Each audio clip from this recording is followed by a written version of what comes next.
Videos ಆಗ್ತವೆ, ಅದು ಬೇಕಂದರೆ ಹಾಕ್ತೇನೆ, ಅದು ಸಪ್ರೇಟ್ ಮಾಡಬಹುದು. ಇದು ಮಾತ್ರ ವೇದಾಂತ ಕೇಳಿ. ಈಗ ಈ ಫೇಸ್ಬುಕ್ನಲ್ಲಿಗೆ ಏನು ಮಾಡೋಕ್ಕಾಗಲ್ಲ, ಇರಲಿ. ಓಕೆ, ವ್ಯಾವಹಾರಿಕ ದೃಷ್ಟಿ, ಪಾರಮಾರ್ಥಿಕ ದೃಷ್ಟಿ ಅಲ್ಲವೇ? ಇಲ್ಲದಿದ್ದರೆ ಏನು ಹೇಳ್ತಾರೆ, ಕೇವಲ ವೇದಾಂತ ಹೇಳ್ತಾ ಇದ್ದೀರಿ, ಆ್ಯಕ್ಚುವಲ್ ಲೈಫ್ನಲ್ಲಿ ಹೇಗೆ ಜೀವಿಸಬೇಕು ಪ್ರಶ್ನೆ ಕೇಳ್ತಾರೆ. ಇದಿಗೋ ಆ ವೇದಾಂತವೇ ನಿಜವಾದ ಜೀವನದಲ್ಲಿ ಜೀವಿಸಿದ್ದರೆ ಹೀಗಾಗುತ್ತದೆ. మరి ಇವರೆಲ್ಲ ನಮ್ಮ ಈ ಪಾತ್ರಗಳು ಮಹನೀಯರಿದ್ದಾರಲ್ಲ, ಇವರೆಲ್ಲರೂ ಇದೆ ವೇದಾಂತ ಬ್ಯಾಕ್ಗ್ರೌಂಡೇ. ವೇದಾಂತ ಬ್ಯಾಕ್ಗ್ರೌಂಡ್ ನಮ್ಮ ಸ್ಮೃತಿಗಳಲ್ಲಿ, ಪುರಾಣಗಳಲ್ಲಿ ಇವರೆಲ್ಲರೂ ಧರ್ಮರಾಜ ವೇದಾಂತೆ, ರಾಮಚಂದ್ರನೂ ವೇದಾಂತಿ, ಇವರೆಲ್ಲರೂ ವೇದಾಂತಿಗಳೇ. ಧರ್ಮರಾಜ, ಅರ್ಜುನ ಇವರೆಲ್ಲರೂ ವೇದಾಂತಿಗಳೇ. ವೇದಾಂತಿಗಳಾಗದಿದ್ದರೆ ಹೌ ಡಿಡ್ ದೇ ಲಿವ್? ಧರ್ಮರಾಜನ ನೋಡಿ ಹೇಗೆ ಮಾತಾಡ್ತಾನೆ ಶಾಂತಿ ಪರ್ವದಲ್ಲಿ ನೋಡು, ಅವರೆಲ್ಲರೂ ವೇದಾಂತಿಗಳು. ಭೀಷ್ಮ ವೇದಾಂತಿ, ಅವರೆಲ್ಲರೂ ವೇದಾಂತಿಗಳು. ಸುಮ್ಮನೆ ನಮ್ಮ ಹಾಗೆ ಪುಸ್ತಕ ಓದಿಕೊಂಡು ವೇದಾಂತಿ ಎಂದು ಪ್ರವಚನ ಮಾಡುವ ವೇದಾಂತಿಗಳಲ್ಲ. ಪ್ರವಚನ ಮಾಡುವ ವೇದಾಂತಿಗಳಲ್ಲ, ಅವರ ಜೀವನ ನೋಡು. ಅಷ್ಟು ರಾಜ್ಯ ಸಂಪದ, ಕಷ್ಟಗಳು, ಅಪಮಾನಗಳು ಇದ್ದರೂ ಹೇಗೆ ಜೀವಿಸಿದ್ದಾರೆ, ಅದು ವೇದಾಂತ. ಆದ್ದರಿಂದ ವೇದಾಂತ ಕೇಳಿದ್ದಾಗ ಅವರ ಜೀವನ ಹೇಗಿತ್ತು ಅದೇ ಜೀವಿಸಿದ್ದಾರೆ. ಈಗ ನೋಡಿ, ವ್ಯಾವಹಾರಿಕ ದೃಷ್ಟಿ, ಪಾರಮಾರ್ಥಿಕ ದೃಷ್ಟಿ, the distinction of absolute reality and ವ್ಯವಹಾರ from the standpoint of empirical life should be unfailingly borne in mind in order to reconcile the several seeming self-contradictory statements in Shankara Bhashya. ವ್ಯಾವಹಾರಿಕ ದೃಷ್ಟಿ, ಪಾರಮಾರ್ಥಿಕ ದೃಷ್ಟಿ ಎನ್ನುವುದು ಈ ಎರಡು ದೃಷ್ಟಿಗಳನ್ನು ಇಟ್ಟುಕೊಂಡೇ ವೇದಾಂತ ಅರ್ಥ ಮಾಡಿಕೊಳ್ಳಬೇಕು. ಅಂದರೆ ಈ ಎರಡು ಲೆವೆಲ್ಸ್, ಈ ಎರಡು ದೃಷ್ಟಿಗಳಿಂದಲೇ ವೇದಾಂತದಲ್ಲಿ ಹೇಳಿರುವ ಎಷ್ಟೋ ವಿಷಯಗಳು ಅರ್ಥವಾಗ್ತವೆ. ಇಲ್ಲದಿದ್ದರೆ ಪರಸ್ಪರ ವಿರುದ್ಧವಾಗಿ ಅರ್ಥವಾಗಲ್ಲ. ಈ ಎರಡು ದೃಷ್ಟಿಗಳು ಏಕಿಟ್ಟುಕೊಂಡಿದ್ದೀರಿ? ಇದು ನಮ್ಮ ಸಂಪ್ರದಾಯದಲ್ಲೇ ಇದೆ ನೋಡಿ. ವೇದಾಂತ ಸಂಪ್ರದಾಯ, ವೇದಾಂತವನ್ನು ಗುರುಮುಖದಿಂದ ಓದಿದವರೇ ವ್ಯಾವಹಾರಿಕ ದೃಷ್ಟಿ, ಪಾರಮಾರ್ಥಿಕ ದೃಷ್ಟಿ ಭೇದ ಇರುತ್ತದೆ. ಇಲ್ಲದಿದ್ದರೆ ಹೇಳಲ್ಲ, ಯಾರು ಸಾಂಪ್ರದಾಯಿಕ ವೇದಾಂತ ಓದಲಿಲ್ಲವೋ, ಜಿಡ್ಡು ಕೃಷ್ಣಮೂರ್ತಿ, ಯು ಜಿ ಕೃಷ್ಣಮೂರ್ತಿ, ಇನ್ನು ಯಾರು ಈಗ ಈ ಇನ್ನೂ ಅಂಥವರು ಎಷ್ಟೋ ಇದ್ದಾರೆ. ನಮ್ಮ even to some extent Ramakrishna Paramahamsa, ಇವರೆಲ್ಲರೂ ವ್ಯಾವಹಾರಿಕ ಪಾರಮಾರ್ಥಿಕ ಮಿಕ್ಸ್ ಮಾಡಿಬಿಟ್ಟರು. ಅದನ್ನು ಇದನ್ನು ಅದು ಗೊಂದಲ ಮಾಡಿಬಿಟ್ಟರು. ಏಕೆಂದರೆ ಆ ಲೆವೆಲ್ ಈ ಲೆವೆಲ್ ವ್ಯತ್ಯಾಸನೇ ಗೊತ್ತಾಗ ಎಲ್ಲ ಒಂದೇ ಹೇಳಿಬಿಡ್ತಾರೆ. ಅದು ನೋಡಿ, ವಿವೇಕಾನಂದ ಅದೇ ಮಾಡಿದ. ವ್ಯಾವಹಾರಿಕ ಪಾರಮಾರ್ಥಿಕ ವ್ಯತ್ಯಾಸವಿಲ್ಲ, ಎಲ್ಲ ಒಂದು ಸೇರಿಸ್ಬಿಟ್ಟ. ಸಾಂಪ್ರದಾಯಿಕವಾಗಿ ಓದಿದ್ದರೆ ಈ ವ್ಯತ್ಯಾಸ ಗೊತ್ತಾಗ್ತದೆ. ಇದು ಉದಾಹರಣೆ ಹೇಳ್ತಾನೆ ನೋಡಿ. ಅಪ್ಯಾರೆಂಟ್ ಕಾಂಟ್ರಡಿಕ್ಷನ್ಸ್, ಈ ಪರಸ್ಪರ ವಿರೋಧ ಕಂಡುಬರುವುದಕ್ಕೆ ಕಾರಣವೇನು? ವಿತ್ ರಿಗಾರ್ಡ್ ಟು ಪ್ರಾರಬ್ಧ ಫ್ರಕ್ಟಿಫೈಯಿಂಗ್ ಕರ್ಮ. ಪ್ರಾರಬ್ಧ ಎಂದು ಹೇಳಿದ್ದು, ಪ್ರಾರಬ್ಧ ಇರುತ್ತದಾ ಇಲ್ಲವಾ? ಜ್ಞಾನಿಗೆ ಪ್ರಾರಬ್ಧ ಇರುತ್ತದಾ ಇಲ್ಲವಾ? ತತ್ವಜ್ಞಾನಿ ಕರ್ಮಗಳನ್ನು ದಾಟುತ್ತಾನೆ ಎಂದು ಒಂದು ಪಕ್ಕ ಹೇಳ್ತಾರೆ, ಮತ್ತೆ ಇನ್ನೊಂದು ಸಲ ಪ್ರಾರಬ್ಧ ಇದೆ ಎಂದು ಹೇಳುತ್ತಾರೆ. ಇದಕ್ಕೆ ವಿರುದ್ಧವಲ್ಲವ? ಸ್ವಾನುಭವ ದೃಷ್ಟ್ಯ ತಾನು ಸಾಕ್ಷಿ ಎಂದು ತಿಳ್ಕೊಂಡರೆ ತಾನು ದೇಹ ಇಂದ್ರಿಯ ಮನಸ್ಸುಗಳಲ್ಲದೆ ಇದು ಬಿಟ್ಟು ಸಾಕ್ಷಿಯಾಗಿದ್ದಾನೆ. ಸುಷುಪ್ತಿ ಸ್ವರೂಪ ಹೇಗಿದೆಯೋ ಹಾಗಿದ್ದಾನೆ. ಅಂಥವನು ಅವಸ್ಥ ಒಳಗೆ ಇಲ್ಲ. ಅವಸ್ಥೆಯಲ್ಲಿರುವಂಥ ಮನುಷ್ಯನಲ್ಲ, ಒಂದು ವ್ಯಕ್ತಿ ಅಲ್ಲ. ವ್ಯಕ್ತಿ ಅಂದರೆ ಎಲ್ಲಿರುತ್ತಾನೆ? ದೇಹ ರೂಪ. ದೇಹಕ್ಕೇನಿರುತ್ತದೆ? ಕಾಲದಲ್ಲಿರುತ್ತದೆ, ದೇಶದಲ್ಲಿರುತ್ತದೆ. ಕಾಲಕ್ಕೆ ಅಂದರೆ ದೇಹಕ್ಕೆ ಹಿಂದಿನ ಕಾಲ, ಮುಂದಿನ ಕಾಲ ಇರುತ್ತದೆ. ಹಿಂದಿನ ಮುಂದಿನವೇ ಕಾಲವೇ ಕರ್ಮ. ಹಿಂದಿನ ಕರ್ಮದಿಂದ ದೇಹಕ್ಕೆ ಕೆಲವು ಲಕ್ಷಣಗಳಿರುತ್ತವೆ. ಹಿಂದಿನ ಮಾಡಿರುವ ಪ್ರಾರಬ್ಧಕ್ಕೆ ಅನುಗುಣವಾಗಿ ದೇಹ ಇರುತ್ತದೆ. ಈ ದೇಹ ಎಲ್ಲಿ ಬದುಕಬೇಕು, ಯಾವ ಊರಿನಲ್ಲಿರುತ್ತದೆ, ಇದರ ಆರೋಗ್ಯ, ಇದರ ಮಾನಾಪಮಾನಗಳು ಇದೆಲ್ಲ ಇರುತ್ತದಲ್ಲ ಪೂರ್ವ ಪ್ರಾರಬ್ಧಕ್ಕೆ ಅನುಗುಣವಾಗಿ. ಅದರಿಂದ ಒಂದು ಕಡೆ ಹೇಳ್ತಾರೆ ಪ್ರಾರಬ್ಧವಿದೆ ಎಂದು, ಇನ್ನೊಂದು ಕಡೆ ಯಾವ ಪ್ರಾರಬ್ಧವಿಲ್ಲದೆ ಜ್ಞಾನಿ ಈಗಲೇ ಮುಕ್ತ. ಅವರಿಗೆ ಶರೀರವು ಬೀಳುವವು ಬೇಕಾಗೇ ಇಲ್ಲ, ವಿದೇಹ ಮುಕ್ತಿ ಬೇಕಾಗಿಲ್ಲ. ಶರೀರವಿದ್ದರೂ ತಾನು ಮುಕ್ತನೇ, ಜೀವನ್ಮುಕ್ತ. ಅಂದರೇನು? ಲೋಕದೃಷ್ಟಿಯ ವ್ಯವಹಾರದಲ್ಲಿ ಶರೀರ ಕಂಡುಬರುತ್ತಾ ಇದ್ದರೂ ತನಗೆ ಮಾತ್ರ ತನ್ನ ಮಟ್ಟಕ್ಕೆ, ತನ್ನ ಅನುಭವಕ್ಕೆ ದೇಹವಿಲ್ಲ, ಕರ್ಮ ಇಲ್ಲ. ದೇಹದಿಂದ ಆಗುವ ಸುಖ ದುಃಖಾದಿಗಳು, ದೇಹದಿಂದ ಆಗುವ ಮಾನಾಪಮಾನಗಳು, ದೇಹದಿಂದ ಆಗುವ ಇನ್ನೊಬ್ಬರವರಿಗೆ ಸನ್ಮಾನನೆ ಮಾಡಲಿ, ಏನು ವ್ಯತ್ಯಾಸವೇ ಇಲ್ಲ ತನಗೆ.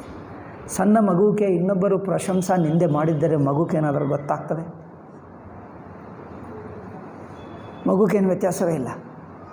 ಇನ್ನೊಬ್ಬರು ಪ್ರಶಂಸೆ ಮಾಡಲಿ ನಿಂದೆ ಮಾಡಲಿ ಆ ಮಗುಗೇನು ಗೊತ್ತೇ ಆಗಲ್ಲ.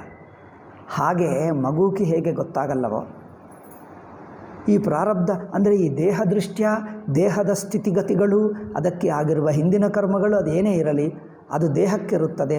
ಆ ದೇಹದ ಮಟ್ಟದಲ್ಲಿ ತಾನಿರುವುದಿಲ್ಲ, ತನಗೆ ಇಲ್ಲ. ಆದ್ದರಿಂದ ದೇಹವು ಪತನವಾದ ನಂತರನೇ ಮೋಕ್ಷ ಎಂದಿಲ್ಲ. ದೇಹವು ಪತನವಾದ ನಂತರನೇ ಮೋಕ್ಷ ಎಂದಿಲ್ಲ. ದೇಹವಿದ್ದರೂ ಇದ್ದರೂ ಇರಲಿ ಬಿಡಲಿ ವ್ಯತ್ಯಾಸವಿಲ್ಲ. ಅಂದರೆ ದೇಹ ಬಿದ್ದ ನಂತರ ಅವರಿಗೆ ಏನಾದರೂ ವ್ಯತ್ಯಾಸ ಆಗುತ್ತದೆ? ವಿದೇಹ ಮುಕ್ತಿ ಏನಿಲ್ಲ. ಮೊದಲು ಹೇಗಿದ್ದನೋ ದೇಹ ಬಿದ್ದ ನಂತರನೂ ಅಷ್ಟೇ. ಅಂದರೆ ಕಿಟಕಿ ತೆಗೆದಿರಲಿ ಮುಚ್ಚಿರಲಿ ನಾನು ಇಲ್ಲಿರುವವನಿಗೆ ಏನು ವ್ಯತ್ಯಾಸ? ಕಿಟಕಿ ತೆಗೆದಿದೆ, ಕಿಟಕಿ ತೆರೆದಿದೆ, ಏನು ಹೇಳ್ತಾರೆ? ಏನಿಲ್ಲ, ಮುಚ್ಚಿದೆ, ಏನಿಲ್ಲ, ನಾನು ಒಳಗಿರುತ್ತೀನಿ. ಅದು ತೆರೆದರೂ ಮುಚ್ಚಿದರೂ ಏನು ವ್ಯತ್ಯಾಸವಿಲ್ಲ. ಹಾಗೆ ದೇಹವಿರಲಿ ಬಿಡಲಿ, ದೇಹವಿರುವುದು, ದೇಹಕ್ಕೆ ಕೆಲವು ಪರಿಸ್ಥಿತಿಗಳು, ಕೆಲವು ಸುಖ ದುಃಖಾದಿಗಳು, ಕೆಲವು ಮಾನಾಭಿಮಾನಗಳು, ಇದೆಲ್ಲ ದೇಹದ ಪ್ರಾರಬ್ಧ. ತಾನು ದೇಹವಲ್ಲ ಎಂದು ಬಿಟ್ಟು ಸಾಕ್ಷಿ ಎಂದು ತಿಳ್ಕೊಂಡರೆ ಪ್ರಾರಬ್ಧ ತನಗಿಲ್ಲ.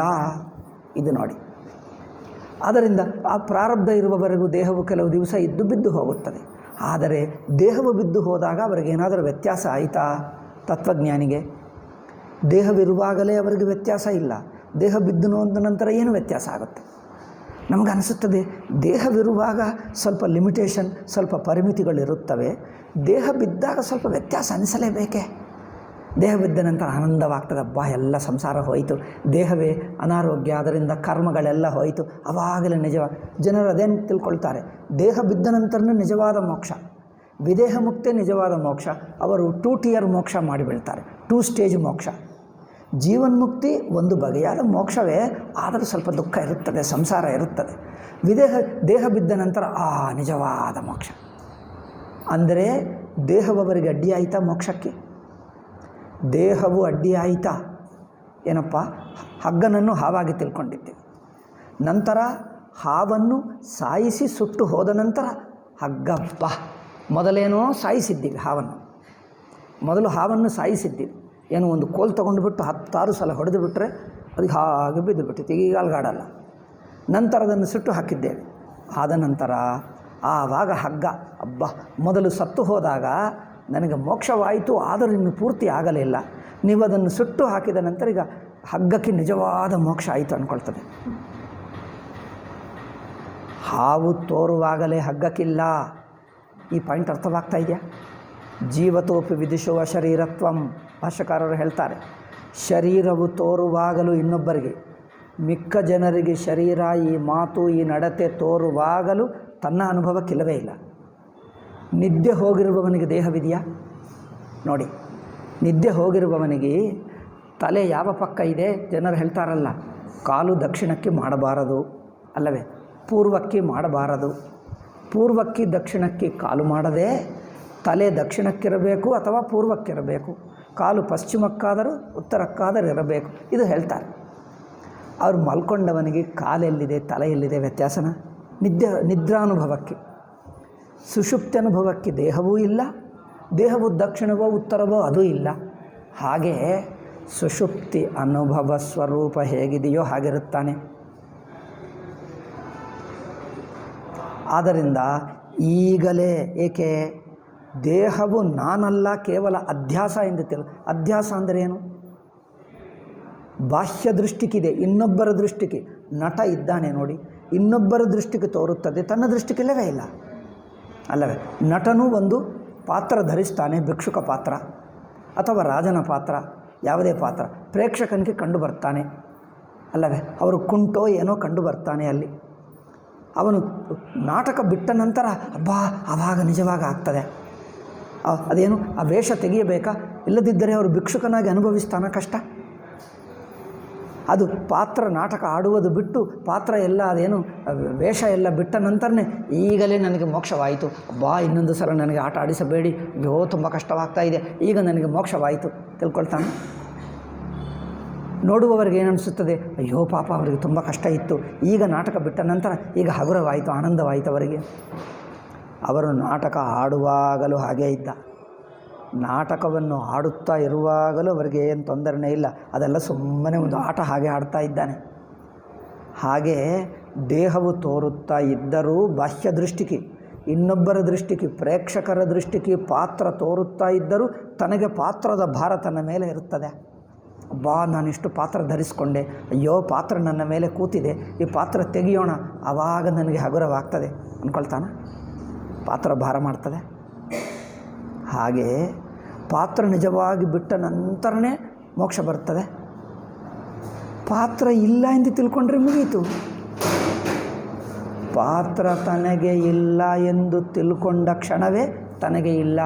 ಈಗ ಬಿಟ್ಟರೆ ಏನು ವ್ಯತ್ಯಾಸವೇ ಆಗಲ್ಲ. ನಾಟಕ ಮುಗಿಯಲಿ ನಡೆಯಲಿ ವ್ಯತ್ಯಾಸವೇ ಇಲ್ಲ ಅವನು, ಅಲ್ಲ, ನಾಟಕ ಮುಗಿಯಲಿ ಬಿಡಲಿ ವ್ಯತ್ಯಾಸವೇ ಇಲ್ಲ. ಹಾಗೆ ಅಷ್ಟೇ ಇದು ಇವನಿಗೆ. ದೇಹ ಅಧ್ಯಾಸ ಅಂದರೇನು? ದೇಹವಂದರೆ ನನಗೆ ದೇಹ ಎಲ್ಲಿದೆ ಹೇಳಿ? ತಮ್ಮ ದೃಷ್ಟಿಗೆ ಕಣ್ಣಿನಿಂದ ನೋಡಿದರೆ ಕೈ ಕಂಡು ಬರ್ತದೆ, ನಿಮ್ಮ ಅನುಭವ ದೃಷ್ಟಿಗೆ ಕಣ್ಣು ಮುಚ್ಚಿಕೋ ದೇಹ ಎಲ್ಲಿ ಕಂಡು ಬರ್ತದೆ? ನಾನು ಎಂಬ ವೃತ್ತಿ ಇದೆ ನೋಡಿ, ಆ ವೃತ್ತಿ ಮೂಲಕವೇ ದೇಹ ನಿನಗೆ. ನಾನು ಇಲ್ಲಿ ಅಂದರೆ ಜಾಗ ಬುದ್ಧಿ ಅಲ್ಲವೇ? ಇಲ್ಲಿದ್ದೇನೆ ಅಲ್ಲಿಲ್ಲ, ಒಂದು ಜಾಗದಲ್ಲಿ ಇಷ್ಟಿದ್ದೇನೆ ಇಲ್ಲಿದ್ದೇನೆ ಎಂಬ ವೃತ್ತಿ ಇದೆ ನೋಡಿ, ಆ ವೃತ್ತಿ ಮೂಲಕವೇ ದೇಹ. ಇಲ್ಲಿ ಎಂಬುದು ಸ್ಥಾನ ಬುದ್ಧೇ ದೇಹ. ನಾನು ಇಲ್ಲಿ ಎಂಬ ಜಾಗ ಬುದ್ಧಿ ಬಿಟ್ಟು, ದೇಶ ಬುದ್ಧಿ ಬಿಟ್ಟು, ನಾನೆಂಬ ವ್ಯಕ್ತಿ ಬುದ್ಧಿ ಬಿಟ್ಟು ಸಾಕ್ಷಿಯಾಗಿದ್ದರೆ ದೇಹ ಯಾರಿಗೆ? ಸಾಕ್ಷಿಗೆ ಒಂದು ಲೊಕೇಶನ್ ಇರುತ್ತದೆ, ಇಷ್ಟು ಎಂದು ವ್ಯಕ್ತಿತ್ವ ಇರುತ್ತದೆ ಅರಿವಿಗೆ. ಸುಷುಪ್ತಿ ಸ್ವರೂಪ ಹೇಗಿದೆಯೋ ಅಂತ, ಸುಷುಪ್ತಿ ಸ್ವರೂಪ ಹೇಗಿದೆಯೋ ಆ ತರಹ ಅರಿವಿಗೆ ನಾನು ಒಬ್ಬ ವ್ಯಕ್ತಿ ಅನಿಸುತ್ತದೆ. ನಾನು ವ್ಯಕ್ತಿ ಅನಿಸಲ್ಲ, ಇನ್ನೊಬ್ಬರು ವ್ಯಕ್ತಿ ಇರೋದಿಲ್ಲ ನೋಡಿ. ಹೋಲ್ ಅವಸ್ಥಾ ತಾನೇ ಎಂದು ತಿಳ್ಕೊಳ್ತಾನೆ. ಅವಸ್ಥಾ ಒಳಗಿನ ವ್ಯಕ್ತಿ ಆಗಲ್ಲ, ಅವಸ್ಥಾ ಒಳಗಿನ ವ್ಯಕ್ತಿ ಆಗಲ್ಲ. ಏನು ಒಟ್ಟು ಅವಸ್ಥಾ ಒಳಗೆ ವ್ಯಕ್ತಿ ಆಗಲ್ಲ, ಎಲ್ಲವೂ ತಾನೇ, ಎಲ್ಲವೂ ತಾನೇ ಎಂದು ತಿಳ್ಕೊಂಡವನಿಗೆ, ಒಟ್ಟು ಅವಸ್ಥನನ್ನು ವ್ಯಾಪಿಸಿರುವವನಿಗೆ ಎಲ್ಲಿರುತ್ತಾನೆ? ಒಂದು ವ್ಯಕ್ತಿ ಎಂದು ಭಾವ ಇರುತ್ತದೆ. ಈಗ ಅಂಥವನಿಗೆ ದೇಹ ಬಿಟ್ಟವರಿಗೂ ಕಾಯಬೇಕಾ? ಬಿಡುವವರಿಗೂ ಕಾಯಬೇಕಾ? ಬಿಟ್ಟ ನಂತರನೇ ಹಗುರವಾಗ್ತದ? ದೇಹವು ಈಗಲೇ ಇಲ್ಲ. ಓಕೆ, ಜ್ಞಾನಿಗೆ ದೇಹವಿಲ್ಲ, ಅಜ್ಞಾನಿಗೂ ಇಲ್ಲ. ಅಜ್ಞಾನಿ ಅಂದರೆ ಏನು? ನಿಮ್ಮ ಮನಸ್ಸು ತಿಳ್ಕೊಳ್ಳಲಿಲ್ಲ ಅಷ್ಟೇ ಹೊರತು ಅಷ್ಟು ಮಾತ್ರ ನಿಮಗೆ ದೇಹವಿದೆ ಎಂದರ್ಥವಾ? ಯಾರು ಹೇಳಿದಾರಪ್ಪ ನಿಮಗೆ ಎಲ್ಲಿದೆ ದೇಹ? ಅಜ್ಞಾನಿಗೂ ಇಲ್ಲ, ಜ್ಞಾನಿಗೂ ಇಲ್ಲ, ಯಾರಿಗೂ ದೇಹವಿಲ್ಲ. ದೇಹವಿಲ್ಲ ಎಂದು ಅವರಿಗೆ ಗೊತ್ತು, ಇವನಿಗೆ ಗೊತ್ತಿಲ್ಲ ಅಷ್ಟೇ ಅಲ್ಲವೇ? ಅಲ್ಲಿ ಏನೋ ಇದೆ ಎಂದು ಹೇಳ್ತಾರೆ. ನಾವು ಚಿಕ್ಕನಾಗಿರುವಾಗ ಅಲ್ಲೇನೋ ಇದೆ ಎಂದು ಹೇಳ್ತಾರೆ, ಅಲ್ಲಿ ಒಂದು ದೆವ್ವ ಇದೆ ಎಂದು ಹೇಳುತ್ತಿದ್ದರು. ನಾವು ಆ ಸೈಡ್ ಹೋಗಲೇ ಇಲ್ಲ. ಸ್ವಲ್ಪ ತುಂಬ ಹಿರಿಯನಾದ್ರಾಗೆ ಅಲ್ಲಿ ದೆವ್ವ ಹೇಳ್ತಾರೆ, ಹೋಗ್ತಾನೆ ಇರಲಿಲ್ಲ.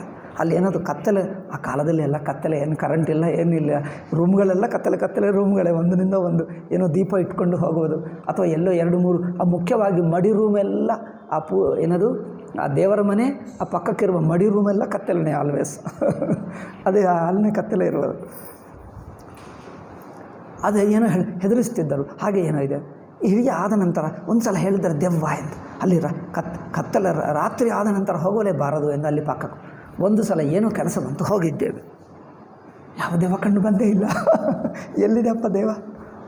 ಮೊದಲು ಏನೋ ಅಲ್ಲೇನೋ ನಿಜವಾಗಿ ಕೂತಿದೆ ಅಂದ್ಕೊಂಡು ಅಲ್ಲಿ ನೋಡಿದ್ರೆ ಏನಿಲ್ಲ, ಮರಣ ಇದೆ, ಯಾರೂ ಇಲ್ಲ.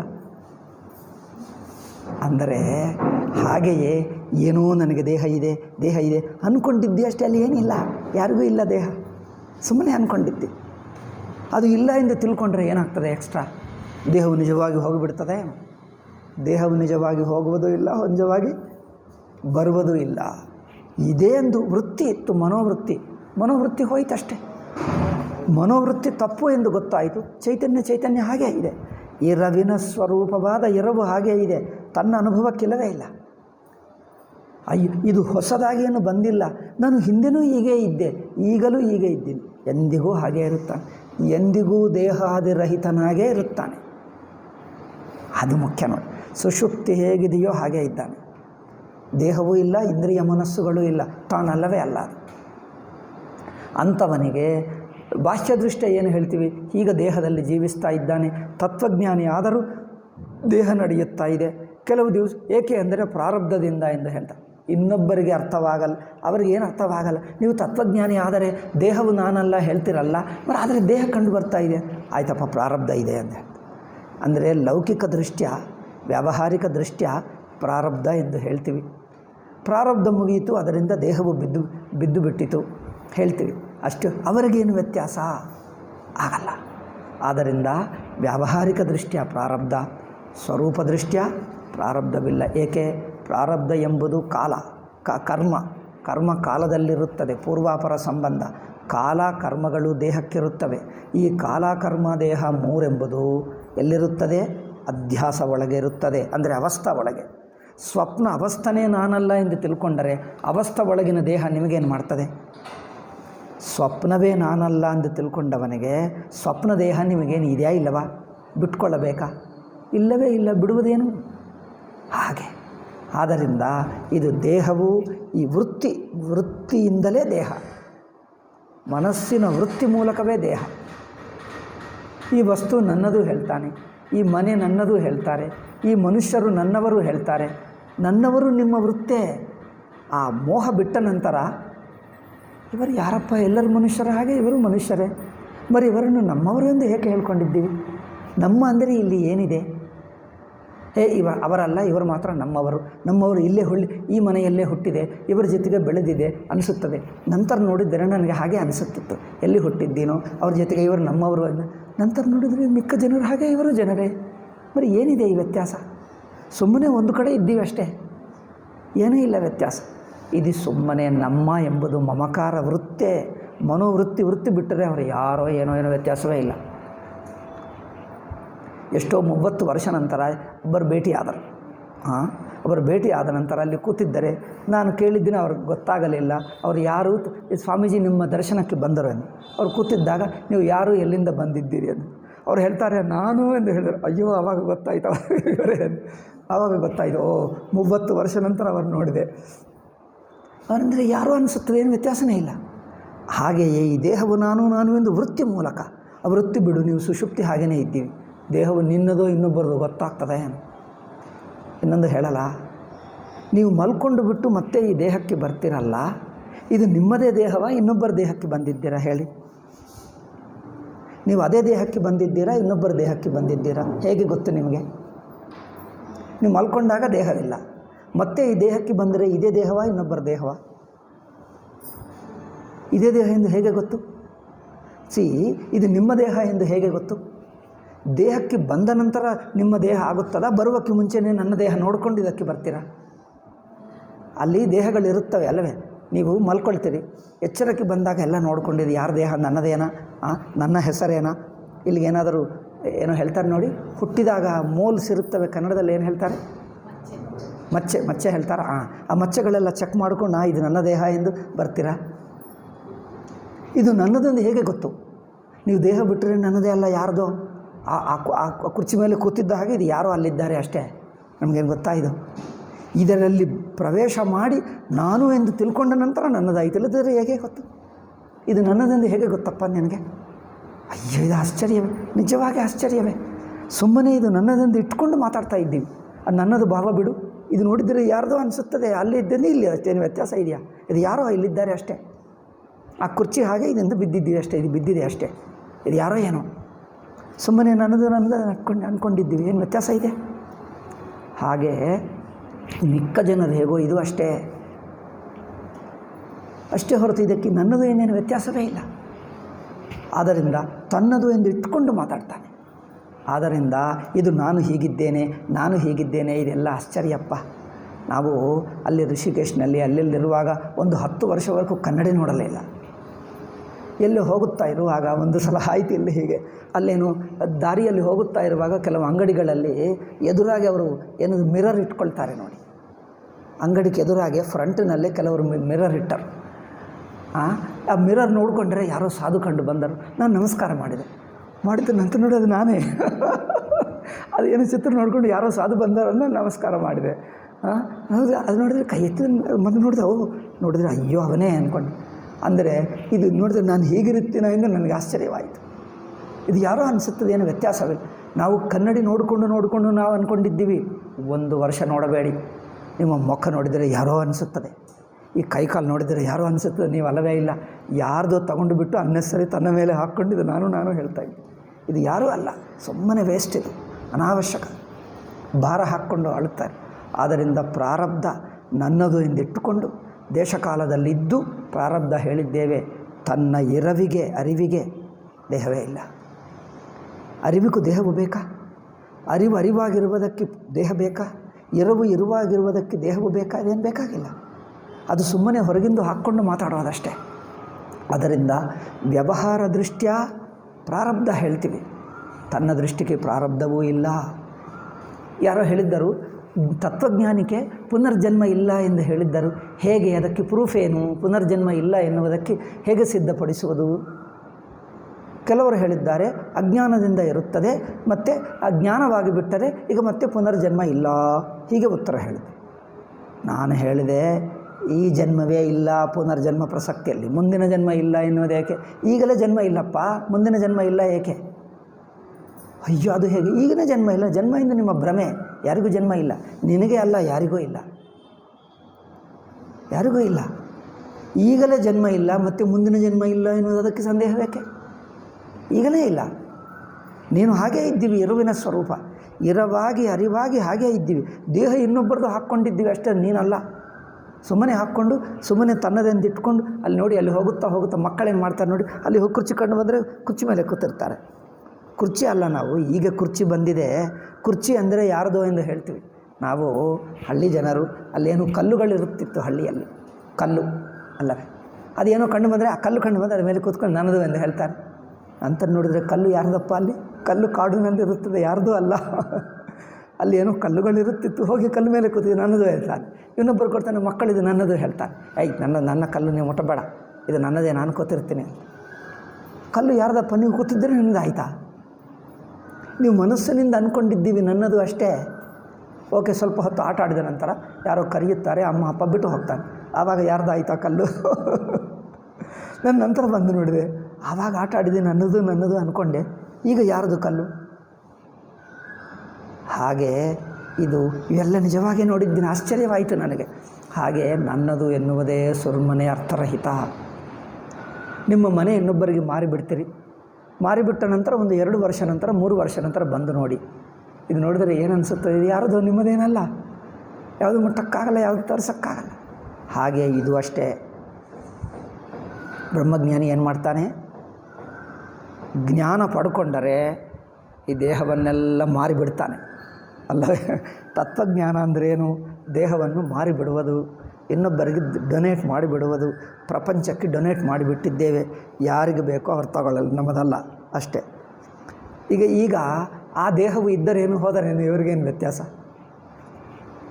ಆದ್ದರಿಂದ ಪ್ರಾರಬ್ಧ ವ್ಯಾವಹಾರಿಕ ದೃಷ್ಟ್ಯ ಇದ್ದಂತೆ ಮಾತಾಡ್ತೀವಿ, ಪಾರಮಾರ್ಥ ದೃಷ್ಟಿಗಿಲ್ಲ. ಓಕೆ, ಇನ್ನೊಂದು ಉಪಾಸನ ನೋಡಿ. ದೇವರು, ಪರಮಾತ್ಮ, ರಾಮ, ಕೃಷ್ಣ, ಶಿವ, ದೇವಿ ಮುಂತಾದ ನಮಗಿಂತ ಬೇರೆ ಇದ್ದಾರೆ ಅಂದ್ಕೊಂಡು ನಾವು ಪೂಜೆ ಮಾಡ್ತೀವಿ, ನಮಸ್ಕಾರ ಮಾಡ್ತೀವಿ, ಪಾರಾಯಣ ಮಾಡ್ತೀವಿ, ಸ್ಮರಣ ಮಾಡ್ತೀವಿ ಅಲ್ಲವೇ, ಜಪ ಮಾಡ್ತೀವಿ. ಇದೆಲ್ಲ ತನಗಿಂತ ಬೇರೆ ಇದೆ ಎಂದು ಇಟ್ಕೊಂಡು ಮಾಡ್ತೀವಿ. ಯಾವಾಗ ಸುಷುಪ್ತಿ ಅನುಭವ ಸ್ವರೂಪದಲ್ಲಿ ಈ ಜಾಗೃತಿನಲ್ಲಿ ತೋರುವ ದ್ವೈತವೆಲ್ಲ ತಾನೇ ಆದಾಗ, ಆವಾಗ ಯಾರು?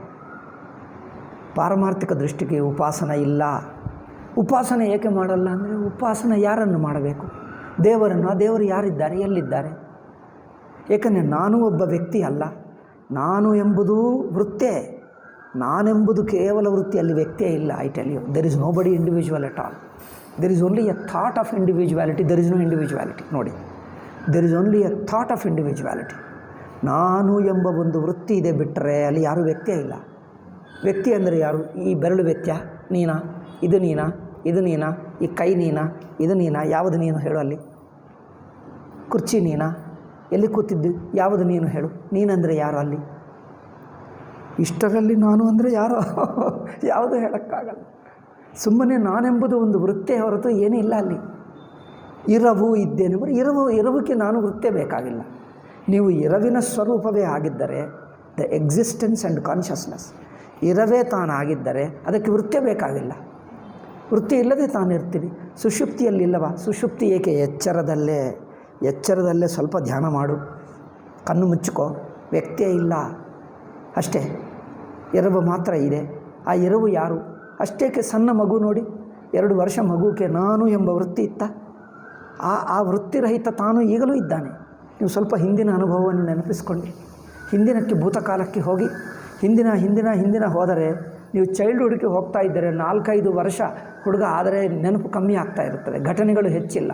ಇನ್ನೂ ಹಿಂದಕ್ಕೆ ಹೋಗು, ಖಾಲಿ ಆಗ್ತದೆ, ಏನಿಲ್ಲ, ನಾನೆಂಬ ವೃತ್ತೇ ಇಲ್ಲ. ವೃತ್ತಿರಹಿತವಾಗಿದ್ದೀರಾ ಇಲ್ಲವ? ಆಗ ಅದೇ ತಾನು.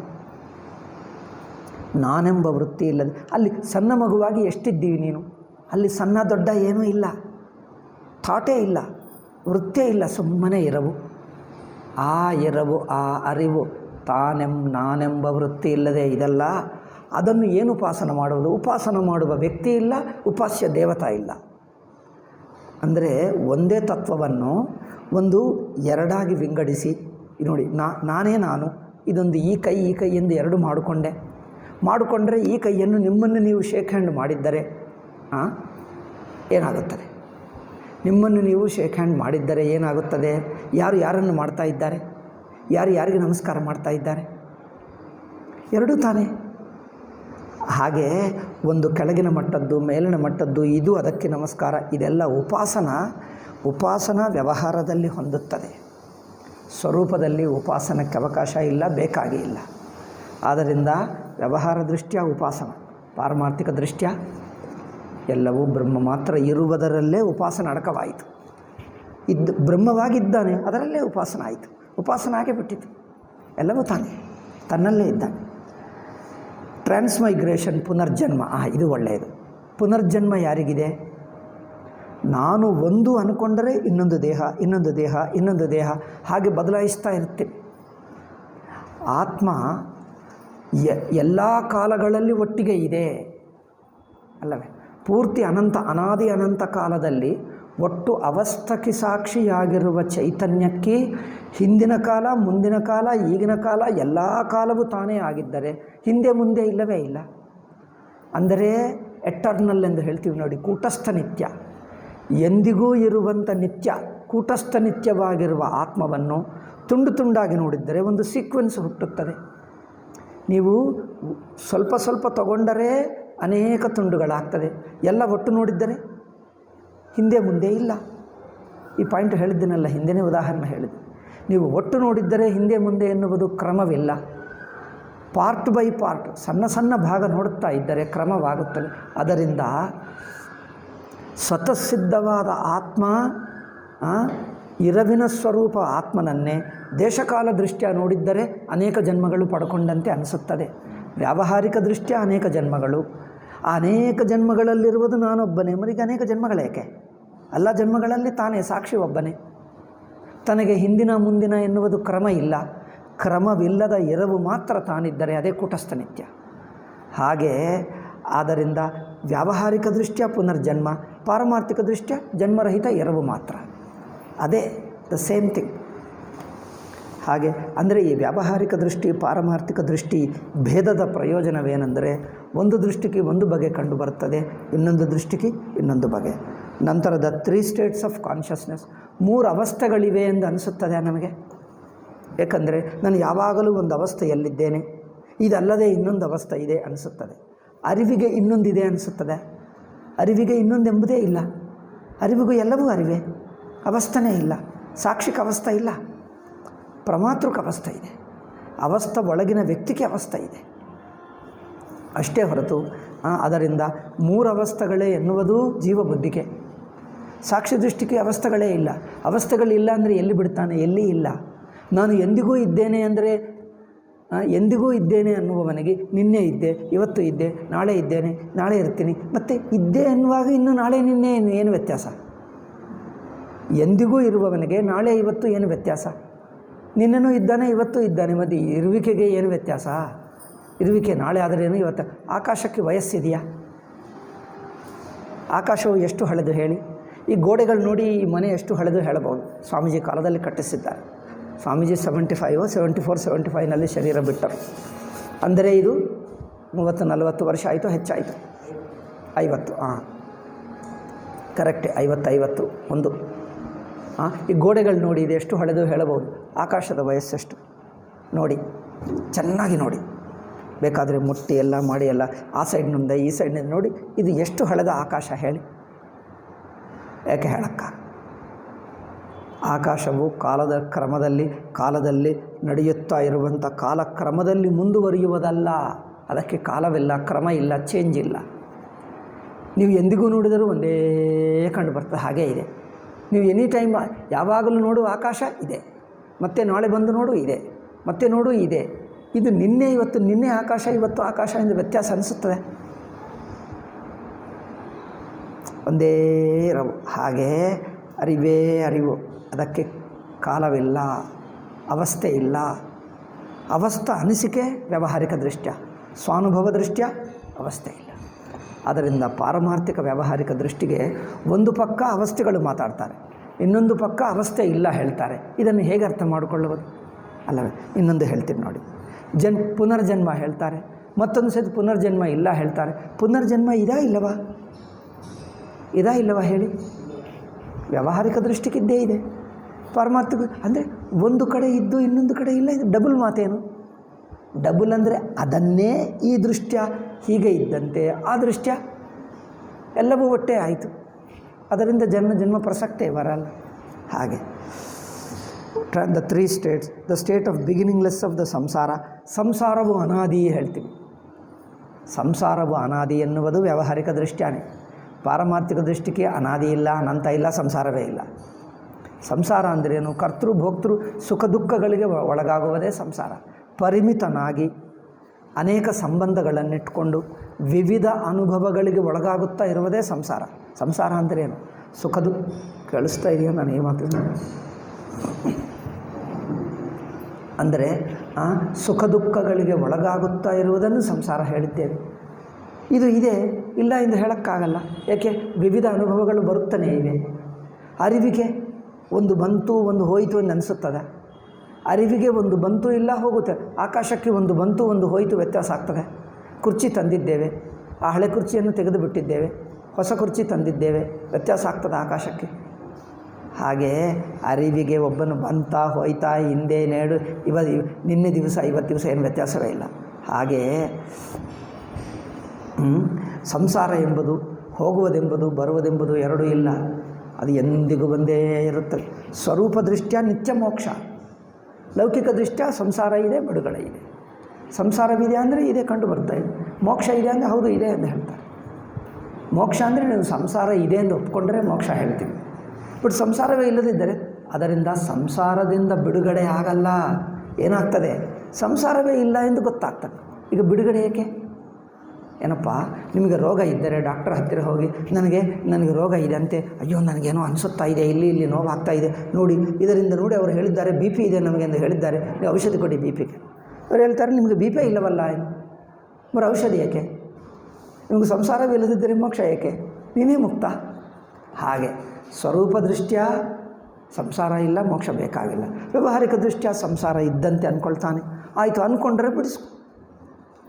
ನಿಮಗೂ ಸಂಸಾರ ಇದೆ ಅನಿಸಿದ್ದರೆ ಬಿಡಿಸ್ಕೊ. ನನಗೇನೋ ತೊಂದರೆ ಇದೆ, ಅದು ಬರುತ್ತಾ ಇದೆ, ಬೇಡ ಎಂಬುದೆಲ್ಲ ಬರುತ್ತಾ ಇದೆ. ಅಯ್ಯೋ ಸುಖ ದುಃಖ ಕಷ್ಟಗಳು ಏನೋ ಬೇಡ ಎಂಬುದೆಲ್ಲ ಅನೇಕ ಘಟನೆಗಳಾಗ್ತಾಯಿವೆ.